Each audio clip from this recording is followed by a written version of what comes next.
This little tree here is a sassafras tree. You're probably familiar with them. They have them all over the country, I think. It's not a very big one, but they have an interesting story behind them, really. They used to use them in root beer until the 50s when they came out and said, oh, the oil in there, it's a carcinogen, give you cancer. Of course, people had only been using this stuff for hundreds of years, and they have no documented cases of anyone ever getting cancer. But nevertheless, you know, now the root beer is good for you. They don't put sassafras in it, and it's got good stuff in it. But the way you identify one of these trees, the sassafras tree and the mulberry tree are the only ones that have 3 different leaves on them. So that's how you can identify, you know, the sassafras tree. The 3 different leaves, you'll probably find them here. One is the little teardrop. You see this right with my thumb, just a single little leaf. The other one's what they call like a mitten. See that right there? Little mitten. And then, look at there. Then the 3-prong one. Look at that. And I've seen people for a long time that work outside and stuff in areas where you have these. Most of the time they're little plants. They'll pull the leaves off and eat them when they're out there and they get dizzy.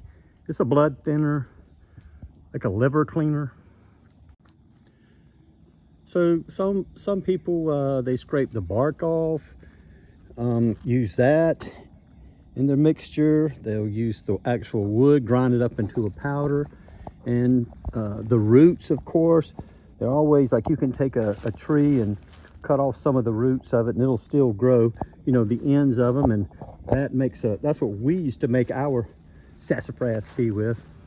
Or you just take the leaves and dry them out a little and they make a tea.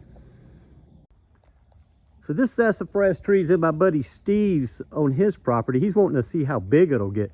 And Steve was telling me that his uncle James used to drink sassafras tea once a year for a blood thinner and liver cleaner. And he's not living anymore, Steve, but how old was he? He was 92. 92. So I guess, God, the sassafras finally got him, huh? I guess it did. All right. Well, thank you. There's a little sassafras tree we were just looking at, and while I'm over at my buddy Steve's, I was just going to show you. He was working on something I thought I'd show you real quick. He's building a little seat. He likes to build a lot of things, wood projects. This little cedar table he's working on, that real nice, beautiful top on it. Those legs, that's ornamental cherry. As a matter of fact, look, that's where we sit when we're not working hard. That's yeah, that's what it looked like before, something like that, and he sanded it down. All he's going to do is just urethane that and sell it. You know what, while I'm here, I'm going to show you this, because this is a sourwood, a piece of a sourwood tree. And I think he's going to make a sign on it, sand that down, and put a welcome sign on it. But it's, it was considered, by the Cherokee here, it was considered a sacred tree. So anyway, so there's that. Here's a few little sassafras trees, little bushes, shrubs, whatever you want to call them, out here on my property. Yeah, the leaves are starting to turn on, but you can still see the different kind of leaves on them, like those, and just the different shaped leaves on them. The 3 different kinds. Of course, these are smaller than the one I showed you over at my buddy Steve's. By the way, he said, well, you told them that they saw I cut down that sourwood and it's sacred, so you tell them I'm Cherokee so that I can do that.